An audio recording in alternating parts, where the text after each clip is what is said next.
et dames, je suis très content d'ailleurs et dans le paroxysme de vous présenter ce numéro de votre émission que vous aimez énormément.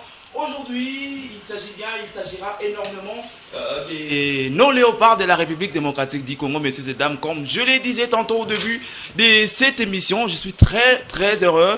D'ailleurs, la joie me caractérise aujourd'hui, bien évidemment, pour vous présenter votre émission sur la pelouse. Aujourd'hui, léopard spécial. Après 5 ans, 2 ans, messieurs et dames, les léopards de la République démocratique du Congo nous offrent un premier pas vers les rêves de toute une génération congolaise. Eh bien, c'est lui de se qualifier au mondial prochain 2026. Donc, messieurs et dames, encore une fois de plus, bienvenue et scotchez-vous sur vos sièges parce que nous allons commencer déjà avec moi sur ces plateaux les analystes hyper analystes. Donc, ils sont avec moi. À ma droite, il y a Ezekiel, lui qui n'est pas quelqu'un à présenter. Ezekiel, déjà, bonjour à toi. Bonjour Enoch et bonjour à tous ceux-là qui nous suivent présentement devant la poste de télévision. Bonjour à toi aussi, Bouko, Franck. Bonjour Enoch, bonjour à tous les téléspectateurs de Yousra Télévision. Nous sommes là pour les servir. Nous sommes là pour vous servir, comme l'a dit tantôt Bouko. Alors, messieurs et dames, vous le savez que la République démocratique du Congo, depuis un bon moment, vient de passer sous une ébullition de joie au-delà de tout ce qu'on pouvait s'attendre. Eh bien, c'est les barrages des qualifications, soit zone Afrique. Les léopards de la République démocratique du Congo ont bel et bien affronté deux équipes, deux géants de l'Afrique centrale ou encore de l'autre Afrique plutôt de l'Ouest. Il s'agit bien du Cameroun, les Lions indomptables, qui ont été d'ailleurs domptés par les léopards, mais aussi les tout récents adversaires des poulains de Sébastien Desabre. Il s'agit bien des Super Eagles, des Oussimene, les grands attaquants africains. Eh bien, messieurs et dames, sur ces plateaux, nous allons décortiquer ces parcours de nos léopards. Eh bien, première image, on va d'abord prendre cette première image avant que l'on puisse aller dans le bain de notre sujet du jour. Si on peut regarder cette première image, on va les commenter ensemble. Est-ce qu'on peut avoir cette image rapidement? Première image.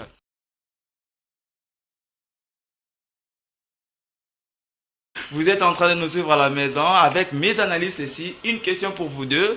Qui vous rappelle ces messieurs Omar Abdullah Kadir? Je commence avec Bouko. Oui, l'homme de horaires en répétition, je peux dire. Humaine parfaite, dit-on, mais lui, il a quand même exagéré. Je pense que le problème s'oppose aussi du côté logistique. Pourquoi il n'y avait pas de VAR? On ne comprend pas. Il y avait. Mais la VAR. C'est lui-même qui refusait à chaque instant de vouloir vérifier. Puisque le capitaine Chancel Mbemba ne faisait que répéter, rappeler, on peut aller voir. Il était catégorique. Donc moi je pense que dans ce genre de compétition, des erreurs pareilles, c'est pas appréciable. Il faudrait que la FIFA et également la CAF puissent voir et voir les choses. J'aurais appris que ce sont tous des arbitres de Maroc. C'était des Marocains qui ont supervisé ces mini-tournois. 3 arbitres. Et je me demande pourquoi. Pourquoi il fallait peut-être prendre quelques arbitres dans toute l'Afrique. Mais ils ont choisi que des Marocains. Ça reste à vérifier d'ailleurs. Si on peut dire un mot clair, il a posé ses actions par deux erreurs. Voilà, erreur, je viens à vous. S'il faudrait décrire en quelques mots cet arbitre à Omar, comment pourriez-vous le décrire? Eh ben, c'est vrai qu'il nous a pas été favorable lors de cette rencontre. Il n'a pas été un bon arbitre sur beaucoup d'actions qui devaient aller visiter la VAR. Il a amplement refusé d'aller voir la VAR pour des raisons dont il connaît le sel. Mais du moins, il aurait été mieux que la CAF mixe un peu les arbitres. Oui. Il fallait soit mettre d'un côté les Africains, mettre d'un côté les Sud-Africains, les Soudanais, etc. Mais il a préféré prendre les Maghrébiens qui depuis toujours nous causent du tort quand ils sifflent les rencontres. Est-ce que ces messieurs ont saisi cette opportunité pour rendre compte aux Congolais au départ avec les problèmes qu'ils ont eu avec peut-être Chancel Mbemba? Je ne saurais pas dire cela de manière claire, mais du moins, il reste un arbitre qui n'a pas été excellent lors de cette rencontre. Il doit se remettre en forme pour que la prochaine fois être à la hauteur de la rencontre qu'il va officier. Voilà, il devra être à la hauteur prochainement. Il faudrait mettre des arbitres à la hauteur aussi des attentes de tous les supporters, parce que le football reste un spectacle qui doit être respecté, mais aussi avec beaucoup de fair play lorsqu'il se joue sur terrain. Messieurs et dames, nous sommes déjà en train de parler de nos léopards, comme je l'ai dit tantôt au début de cette émission. Les léopards ont commencé par dompter les indomptables. Il s'agit bien du Cameroun, de Samuel Eto'o. Lui, d'ailleurs, l'équipe, soit les Camerounais qui restaient jusque-là, bête noire de la République démocratique du Congo. Mais les léopards ont fait l'essentiel en battant cette équipe par le score étriqué d'1-0. But marqué par Chancel Mbemba, chose qui nous a renvoyé à la finale zone Afrique pour affronter bel et bien le super Eagle des Oussemene, de Chukwueze, voire même Ndidi, des grands joueurs africains. Soit les joueurs de Sébastien Desabre se sont surpassés sur terrain jusqu'à atteindre l'égalisation, voire même la séance des tirs au but. Chose finale, les léopards se qualifient pour la dernière étape. Donc je vous prie de suivre ces résumés. Nigeria, RDC, et on se retrouve ici pour décortiquer.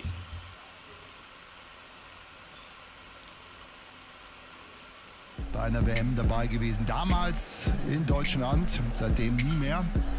Aber dort können dann in diesem Turnier nochmal weiterkommen. Also ihr seht schon, verdammt langer Weg. Die Teams.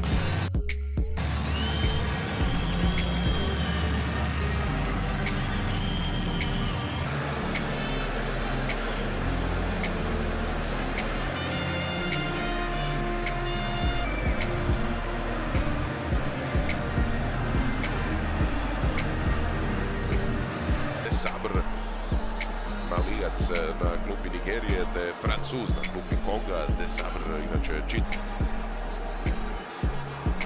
Centar šuta Saidua sada s lijevog boka, izbijeno je vani, oštar udarac i vodi Nigerija već od 3. minute, strijelac je Franko Njeka. Jedan od članova te Premier ligaške kolonije iz Nigerije, veznjak Bradforda, uz malo sreće postiže pogodak i Nigerija je korak bliže svjetskom nogometnom prvenstvu u SAD-u, Meksiku i Kanadi. Pogledajmo još jednom kako je to izgledalo. Lopta putovala na njevu stranu do Saidua koji je centaršutom tražio Osimena. Nije baš Masuaku tamo najsretnije to izbio. Točno na nogu Frank. Vidjet ćemo kako će se Kongo sada postaviti kada bude trebao malo napadati. Misaku, jednog od najzvučnijih pojedinaca u redovima Demokratske republike Kongo.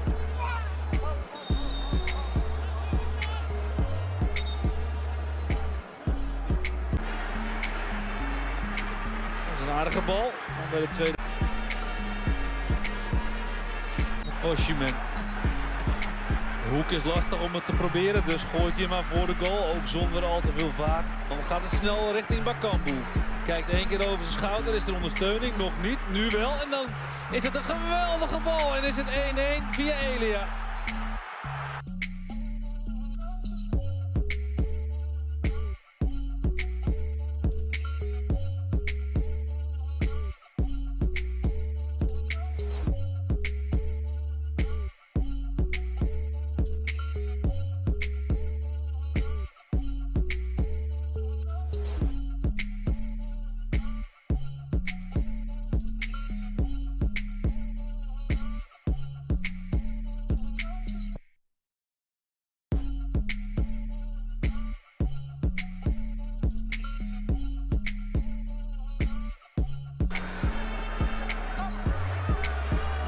Zou zomaar wat kunnen opleveren als Osimhen die bal daar nog voor zich direct maar op.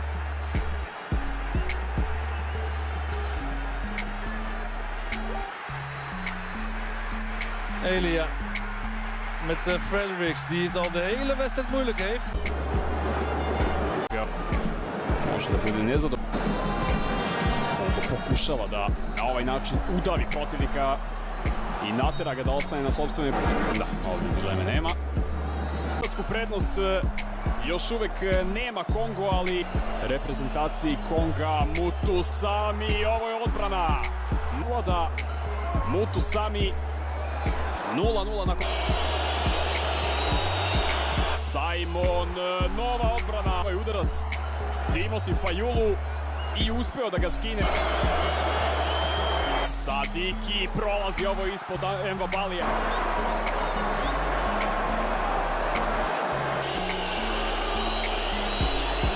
Sada Adams pokušava, Adam ima Kongo. Precizno. Zalet futbaler Barnley, ali polako prilazi ovoj lopti. Tuan Zebe, čita ga. Što više izgledao je neozbiljno prilikom ovog zaleta. Naspram njega je, on je meči, šutira. Je zamenio 6 izmena Šele. Eđuke pokušava, neće izvesti odmah ovaj penal. Najsvežiji u reprezentaciji Konga, uhvatio je kratak zalet Bali Kviša. Precizan Bali Kviša i izabrani golman Noe za ove penale na svetsko prvenstvo reprezentaciji Konga. Može! Prvi put od 1974. godine, prvi put pod ovim imenom Kongo. C'était là la liesse des Congolais après avoir battu les Super Eagles par 4 contre 3 sur table ou encore tir au but. Eh bien, les joueurs des Sébastien Desabre sont hyper contents de réaliser cet exploit d'ailleurs qui était irréalisable dans les têtes des Congolais en voyant, après avoir été battus par les Sénégal ici, chose qui était devenue difficile d'ailleurs, mais ils ont fait quand même l'infaisable jusqu'à là, je vous prends les léopards, ils ont fait quand même l'irréalisable, mais un rêve qui est devenu quand même presque réalité. Eh ben moi je pense que le match était très ouvert. On pensait que le Nigeria serait une équipe à craindre. Pour moi, j'ai été déçu de voir une équipe en manque de créativité, une équipe qui n'a pas produit un bon jeu et une équipe qui a tout misé sur un seul joueur à l'instar de Osimhen, dont on a vu après la sortie, l'équipe a été déboussolée. Ils n'ont pas produit un bon jeu. Je pense que les RDC non seulement avaient réussi à maîtriser le match, mais aussi à montrer que le Nigeria n'était pas à la hauteur de la rencontre. Une première fois de voir les Léopards dominer les adversaires, et pas n'importe quel adversaire, sur le plan jeu, voire même en créativité. C'est du point de vue mental. La RDC n'était pas favori avant cette rencontre. C'est ce qui a fait qu'ils étaient calmes dans leur esprit. Mais le Nigeria a été poussé à faire mieux dès l'entrée de jeu. Vous avez vu le rythme. À l'entrée, ils étaient tout fait tout flamme, mais après un moment, ils ont essayé de ralentir et la RDC en a profité. Et puis la sortie de Osimhen, c'est ce qui a causé du tort, comme vient de dire Ezekiel. Je l'ai toujours dit. Mais il était quand même ficelé par Chancel Mbemba. Je l'ai toujours dit sur ce plateau, dans une équipe, c'est le jet collectif qui compte. Il ne faut pas faire une équipe sur base des individualités. Ça n'a toujours pas payé. Voilà. Sébastien Desabre, c'est cela. Et il maintient son jeu. Vous avez notre équipe nationale, les Léopards, quand nous parlons de cette victoire, c'est l'apport de tout un chacun. Du côté, du point de vue, du côté défensif, du côté offensif, tout le monde a participé dans le jeu. On n'a pas un super joker actuellement. Je voudrais que l'on prenne un peu compartiment par compartiment, voir un peu les forces et faiblesses de notre équipe et surtout les choses qu'on devrait améliorer, parce que là, nous sommes arrivés au dernier carré de cette qualification qui pourrait nous amener à la Coupe du Monde prochaine.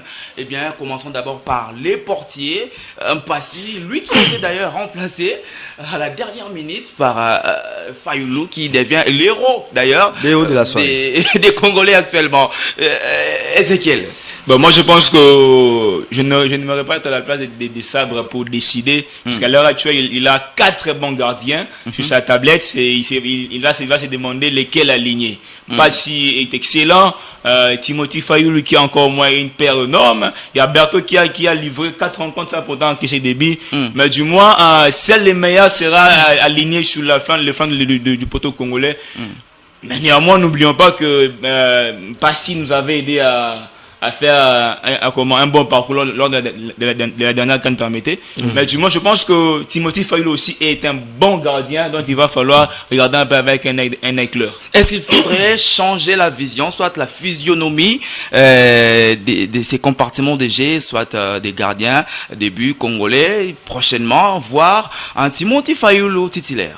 On a toujours dit que l'abondance de biens ne nuit pas. Il vaut mieux avoir plusieurs pistes à avoir sur le banc. Au lieu d'en manquer, moi je pense qu'avoir 3 meilleurs gardiens, c'est une bonne chose. Mais il y a aussi des spécialités, c'est ce qui s'est fait même avec... Est-ce qu'il faut garder une passie au perche? Moi je pense que tous les 3 sont de bons gardiens. Ils peuvent faire le match. Mais en ce qui concerne de penalty, je crois Fayulu a déjà... monter ses capacités. Et Berthaud aussi est bon. Berthaud c'est bon. Moi j'ai beaucoup il est très bon que Fayulu, Berthaud. Bon, moi ce qui m'intéresse là c'est l'esprit d'équipe. Vous avez suivi l'interview de Lionel L'esprit d'équipe, mais l'individualité compte. Passi a dit c'est lui qui a demandé à l'entraîneur. Selon son interview, il dit à l'entraîneur garde un changement puisque je pense que c'est Fayulu qui est mieux. Mais est-ce qu'il est conscient que cela pourrait lui coûter ses points? Mais c'est l'esprit sportif que nous voulons, c'est l'ouverture d'esprit. Il sait qu'ici nous avons besoin de la victoire et non des individualités. Si on parlerait de primes, pratique Passi n'allait pas voir parce qu'il fallait jouer. Non, il a bien joué parce que la victoire c'est pour tout le monde. Voilà, nous allons prendre maintenant les compartiments des jeux défensifs ou encore côté défense. Sébastien Desabre avait bel et bien aligné une défense bel et bien classique avec 4 défenseurs. Chancel Mbemba, troisième dans la charnière centrale comme ailier gauche, soit excentré gauche. Il y avait Maswaku plutôt. Et puis à droite, on a vu déjà la prestation de Wan Bissaka, lui qui a quand même fait beaucoup de fiers avant de venir. Il est quand même venu. Est-ce qu'il a été quand même à la hauteur de cette rencontre? Oui, Wan Bissaka, c'est un professionnel qu'on ne peut pas négliger. Mais moi, je pense que c'est l'aspect, je peux appeler adaptation dans les continents africains. Je crois qu'il a des petits défaillances, surtout du côté de l'attaque. Parce que dans le football moderne actuellement, il faut être défensivement, sur le plan défensif fort, mais également apporter un appui sur les attaquants. Mais tu verras que Wan Bissaka, il est bon toujours sur l'aspect défensif. Il sait bien contre-attaquer, il sait gérer son esprit, il ne commet pas trop de fautes. Mais le seul bémol, c'est du côté offensif. Il ne crée pas le surnombre pour épauler l'ailier, mais dans l'ensemble, je crois, il a sa place au sein de cette équipe nationale. Maswaku à gauche de la défense congolaise, lui d'ailleurs qui a commis la première erreur congolaise dès l'entame de la partie, chose qui nous a coûté plutôt le premier but encaissé.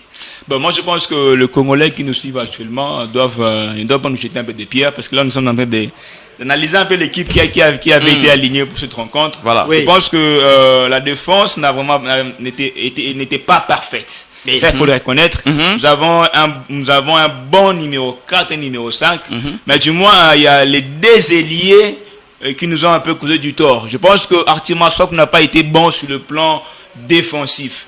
Par contre, Wan Bissaka est excellent. Voilà. Mais le seul bémol, comme l'a dit Franck ici présent, je lui reproche également de ne pas assez apporter du jeu sur le plan de l'attaque. Voilà. À l'heure actuelle, nous avons vu un Bakam déboussolé. Oui. Bakam n'a pas existé. Pourquoi? Parce qu'il n'a pas été servi. Il lui manquait un bon numéro 10 et un bon ailier pour le servir. Bissaka n'a pas réussi à le faire. Nous espérons que la prochaine fois, il va se mettre à jour afin d'apporter un peu plus de jeu sur le plan de l'attaque. Voilà. C'est comme ça que nous allons continuer. On verra prochainement si ceux-là vont devoir s'améliorer sur le plan offensif, mais aussi de l'autre côté sur le plan défensif. Eh bien, nous allons prendre le milieu de terrain des Congolais qui a commencé d'ailleurs débuté par les cadets nationaux. Il s'agit bien de notre Noah Sadiki, Samuel Mutusami d'ailleurs, qu'on surnomme les doubles poumons congolais, lui qui ne se fatigue presque jamais, mais aussi Mbuku Nathanaël qui a aussi fait un bon match, sans oublier l'apport de l'autre joueur au milieu de terrain. C'était qui? Ngalinho. Comme on l'appelle, Ngalaël. Mukau Ngalaël. Voilà les 4 milieux de terrain qui ont débuté ces matchs. Quel a été les rapports est-ce qu'ils ont répondu présent, mais aussi ils ont été à la hauteur? Oui, mention spéciale à Moutoussamy, qui est excellent depuis qu'ils ont commencé ces mini-tournois. Il n'y a pas vraiment grand-chose à lui reprocher, à part le faux pas de Turbi. Ça arrive à tout le monde. Donc, il y a quand même la mayonnaise qui essaye de circuler. En tout cas, il y a la cohésion qui essaye de venir. Mais sur le début et la fin du match, on n'avait pas vu quelqu'un comme un numéro 10 type prendre la charge du match. Voilà. Tu verras Noah Sadiki qui était un peu perdu des fois sur le plan de l'emplacement. Il ne sait pas relancer le match parce que le 10 c'est lui qui relance les jeux. Tout à fait. Il manquait ça, il courait un peu de partout. Il manquait, je dirais, de la personnalité pour prendre la charge du match. Là, c'est du numéro 10 type de Messi qui prennent la charge du match, 13 hommes pour toi à son temps, Mantoumou Nazolaroum, qui prenait la charge du match. C'est ce qui a manqué un peu à Noah Sadik. Mais la médiane a été à la hauteur puisque nous avons gagné. Et je crois que sur la circulation de balles, nous étions aussi largement supérieurs au Super Zugets. Moi, je pense que nous sommes... la RDC a bien joué sur le plan, mais de la ligne médiane, il y a eu des médiateurs qui se sont donné pas mal, mais le seul bémol, il n'y avait pas cette bonne entente entre la médiane et notre numéro 9.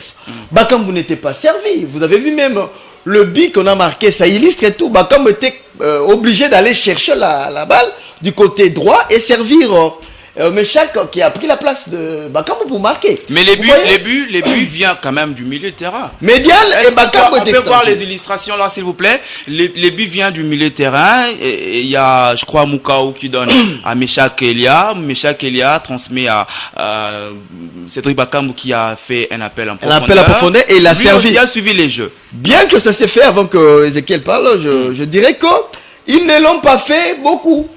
C'est l'une des rares actions. Est-ce qu'on peut... Voilà. Et c'est grâce à la gestion, à l'expérience des Bakambu qu'on a marqué. Voilà un excellent but d'ailleurs, du Congolais. Ça fait un bon moment qu'on n'a pas su gérer les jeux. Oui, il a su gérer le jeu. Et c'est le mouvement qu'il a fait a fait que Meshak Elia soit maintenant bien placé pour marquer le but. Moi, je pense que le médiateur doit avoir cette vision de jeu pour alimenter l'attaque. Et je pense que le meilleur est à venir. Le meilleur est à venir. Pensez-vous que Meshak Elia nous a manqué lors du match contre Cameroun parce qu'on a senti son apport en marquant d'ailleurs un joli but. Bon, moi, je pense que Meshak a produit quand même un bon jeu. Contrairement à l'équipe qui avait été alignée face au Cameroun, je préférais l'équipe qui avait été alignée face au Cameroun. Exact. Contrairement à celle qu'on a vue face au Nigeria. Mais dis-moi, j'aimerais un peu nous amener à comprendre une chose. L'équipe mise trop sur Moutoussamy. On va les souffler. Oui. On va les mousseler. D'autant plus que c'est un numéro 6 qui casse les lignes tout seul. Oui. Il fait les sales boulots seul. Tout seul. Alors qu'on aurait pu aligner on aurait pu aligner Moutoussamy et c'est lui qui joue à Watford en Angleterre. Le nom est Edo Kayembe. Ça aurait équilibré un peu. Maintenant, vu Moutoussamy, bien qu'il et c'est le. Mais lorsque Edo a fait son entrée, on a senti l'équilibre. Il a apporté les calmes au milieu de terrain. Comme l'a dit Franck ici, vous voyez le joueur comme Sadiki qui était d'après moi déboussolé. Il ne savait pas où s'aligner alors que c'est lui qui devait alimenter les jeux. Les jeux, c'est lui. Le maître nom. Des ballons à Bakambu. Bakambu n'a pas vraiment été servi. Chose qu'il avait même poussé à aller à l'extérieur. À l'extérieur pour chercher la balle. Je pense que l'entraîneur devrait en principe mettre en place, trouver un numéro 10 type pour l'équipe. Oui. Ça fait plusieurs matchs qu'on le lui demande, chose qu'il n'arrive toujours pas à faire. Je sais qu'il se cherche encore, mais ça dit que c'est pas un numéro 10. Il va falloir miser un peu plus sur Théo Bongonda, qui d'après moi fait un bon jeu quand il est numéro 10. Mais il y a aussi, on n'est pas oublié les nouveaux venus au sein de l'équipe. On a vu l'entrée des Tipanga. Non, pas Tipanga. Oui, il est aussi un nouveau, mais aussi une autre entrée des Balikwisha. Lui, c'est pas un numéro 10, c'est un ailier. C'est un ailier, oui. Là, je voudrais quand même épingler cet aspect des choses. Ils sont nouveaux, mais les rapports Pensez-vous qu'ils ont apporté quelque chose de plus? Surtout Balukusha et Tupenga qui ont fait les rentrées à la deuxième mi-temps. Bon, moi, je pense que déjà, Balikouche, je le connais. Je l'ai suivi depuis Anderlecht. Non, Standard de Liège, pardon, il y a longtemps. Mais je pense que Balikouche a un peu hésité pour venir. Il y a Joris Kayembe qui les a un peu incités à venir. Boosté à être là. Mais du moins, je pense qu'ils apportent quand même un plus énorme dans l'équipe nationale. Mais du moins, il y a des places à gagner, des places à perdre. Voilà, il y a des places à gagner, à perdre, messieurs et dames. Nous sommes en direct des Yousra Télévision, c'est votre émission sur la pelouse. Ici, on décortique, on donne les actualités, mais aussi on parle de tout ce que vous aimez en termes sportifs. Et bien, messieurs et dames, après avoir battu les Super Eagles, donc au Maroc, les Léopards de la République démocratique du Congo ont été spécialement invités en République démocratique du Congo à Kinshasa par le président de la République, Félix Tshisekedi, pour les accueillir en commando. Et selon le président, il estime que ceux derniers ont fait un grand travail en battant les grands d'Afrique et ils ont été reçus hier au stade des Martyrs en format commando. Ils ont été vraiment félicités en présence de tout le monde au stade des Martyrs de la Pentecôte. On va voir cet extrait de ce qui s'est passé hier au stade des Martyrs et on va revenir ici pour essayer d'analyser.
de la joie et de l'espoir que vous avez apporté. Chacun de vous, quel que soit le rôle qu'il a joué, vous êtes tous formidables. C'est vrai que nous avons, à mon avis, fait le plus dur, je pense. On va le faire parce que l'Afrique, le niveau aujourd'hui en Afrique, il est très élevé. Je crois qu'on a fait le plus dur, mais ce qui reste à faire est tout aussi dur aussi, surtout émotionnellement, parce que là, vous allez vraiment ressentir la pression encore plus. Vous avez vu cette ovation improvisée, on va dire, qui vous a été faite aujourd'hui, cet accueil. Ben, dites-vous bien que quand vous aurez décroché cette qualification, ce sera 10 fois plus que ce que vous avez vu aujourd'hui. Donc restez concentrés s'il vous plaît les gars. Ce qui reste à faire est vraiment allez, c'est vraiment, j'allais dire, dur, c'est dur. Ne croyez pas que la partie est gagnée. J'ai toujours dit que vous étiez les meilleurs, que nous avons le meilleur coach, mais attention, ne nous emballons pas. Ne jouons pas sur notre assurance en étant convaincu qu'on va gagner. Non, il faut mouiller le maillot comme vous l'avez fait hier. Hier, c'était encore même mieux que le Cameroun. On a quand même souffert contre le Cameroun. Mais hier, franchement, surtout en deuxième mi-temps, et les prolongations, il nous manquait plus que le but. Donc vous avez été splendide. Et jouer à ce niveau-là, et je crois que tous les adversaires que nous rencontrerons maintenant dans le dernier tour, ils seront à notre portée. Mais vous êtes des pros, vous savez comment est-ce qu'on prépare ce genre de choses. Moi, je ne sais pas faire le job à votre place. Vous êtes bien entourés. Moi, mon travail sera de veiller à ce que vos intérêts à tous, le staff comme joueurs, que tout soit nickel, que vous n'ayez aucun souci pendant que vous serez concentré sur votre travail. Ça a toujours été mon job, de vous mettre à l'abri de soucis. Voilà, vous avez bel et bien suivi avec nous comme ça comment est-ce que Fachi Béton ou encore le président de la République a bel et bien honoré nos fauves congolais. C'était bien au stade des Martyrs. Il a bel et bien exprimé son vœu de voir cette génération nous amener à la Coupe du Monde prochaine en 2026 qui sera d'ailleurs organisée au Canada, États-Unis, pourquoi pas le Mexique. Les Congolais sont attendus au barrage intercontinentaux, oui. Parce qu'il y a quelques équipes qui nous attendent d'ailleurs. Alors qu'est-ce qui nous attend d'ailleurs devant? Est-ce que les Congolais, la question qui bat le plein, est-ce que les Congolais vont jouer qu'un seul match ou encore 2 matchs? Je commence avec beaucoup. Ça dépendra du classement FIFA qu'on attend, et puis on va voir. Mais je me vais placer un mot par rapport à la réception du chef de l'État qui a reçu le joueur. Moi, je pense que ça ne valait pas la peine qu'on le fasse à ce net moment. C'est mon avis, hein. Non, oui, c'est votre avis, mais la question est celle-ci. Est-ce que, après avoir le fait de les recevoir comme ça en commando, les léopards, est-ce chanter la victoire avant la guerre? Ça peut avoir des effets. Ça peut booster. Est-ce que c'était important? Ça peut booster tout comme ça peut amener le joueur à la distraction. De comprendre qu'on a déjà réussi et aller dans la folie. Là, c'est trop fort. Là. Moi, je pense qu'il fallait attendre la qualification finale. Si on est qualifié pour la Coupe du Monde, là, ça va aller. Parce qu'on n'est pas encore qualifié. Je vous dis d'ailleurs, les joueurs devaient rentrer pour les clubs respectifs. Vous savez que ils sont rentrés aujourd'hui. Les championnats commencent. Donc moi, je ne vois pas pourquoi ils les ont reçus comme ça. Moi, je pense que le président pouvait le recevoir en catimini, sur la discrétion. Mais les étaler au stade de Marty, moi, ça relève. Il fallait qu'on gagne pas peut-être la coupe, ça valait la peine, mais là je crois que nous sommes allés trop vite de tout le monde. Il faut conscientiser les joueurs. Je vous reviens. Je vous reviens. Le plus je vous reviens. Je prends Ezekiel. C'était important de recevoir en format commando comme ça les léopards, sachant que la guerre n'est pas encore finie. Moi je pense que je vais un peu tirer sur Franck, qui n'a pas été clément envers léopards. Allez-y. Je pense que cette réception s'inscrit dans une ligne de motivation. C'est vrai que c'est un peu tôt. Mais on pouvait aussi les motiver en catimini. Non, mais vous voyez, ils ont joué 2 rencontres importantes. Importantes pour qui les a amenés qui les a qualifiés pour le barrage intercontinental. Exactement. Mais du moins, le chef de l'État devrait peut-être les recevoir en catimini. Il a jugé bon de le faire en public. Chose que moi je trouve bien, qui surmotive un peu les joueurs pour dire quoi, si on va à la Coupe du Monde, on sera réussi comme des héros.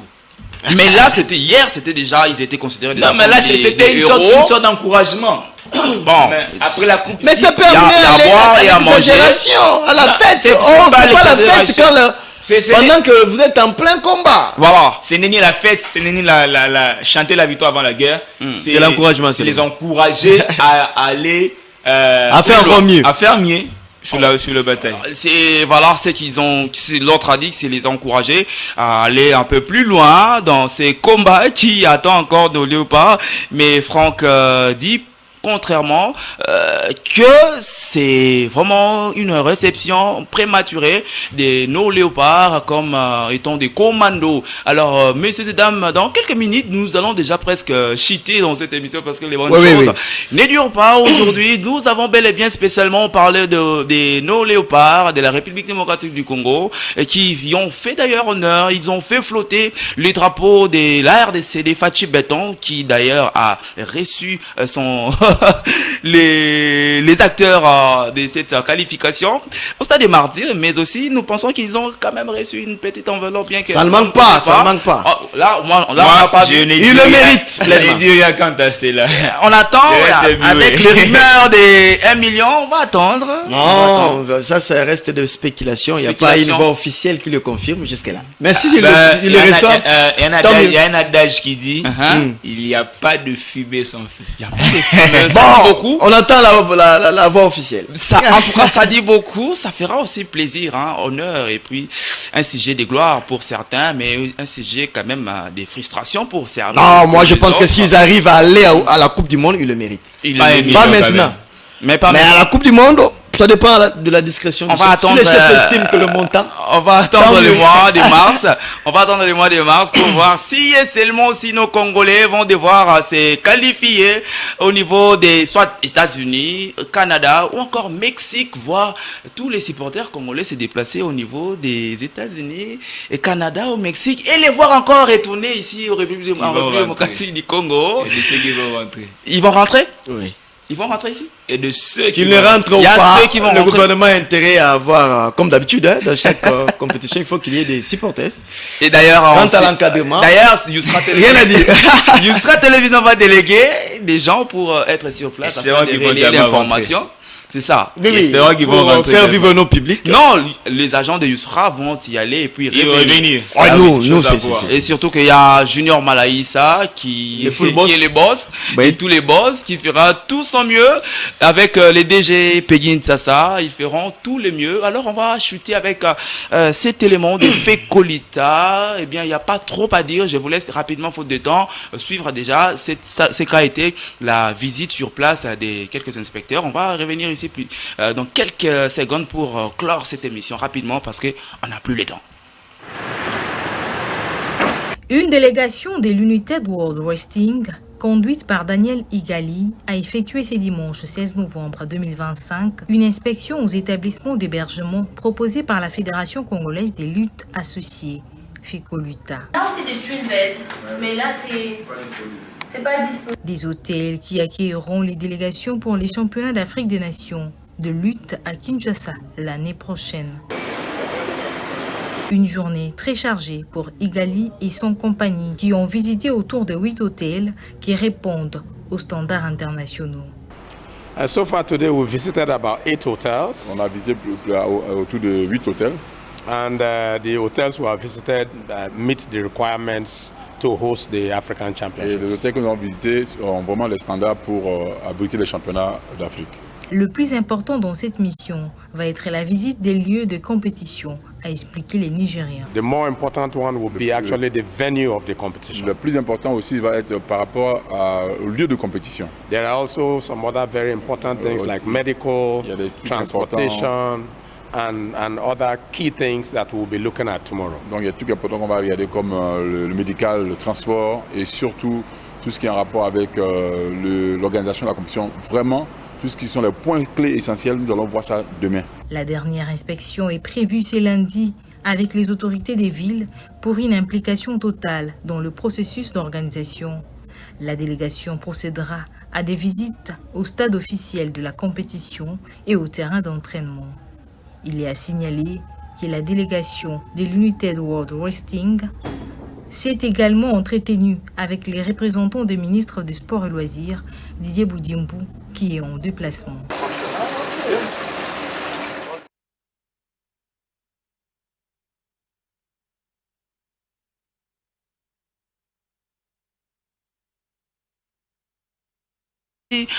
Mardi, eh bien, messieurs et dames, on va déjà rapidement clore avec les analystes ici présents. Vos derniers mots, 30 secondes, 30 secondes.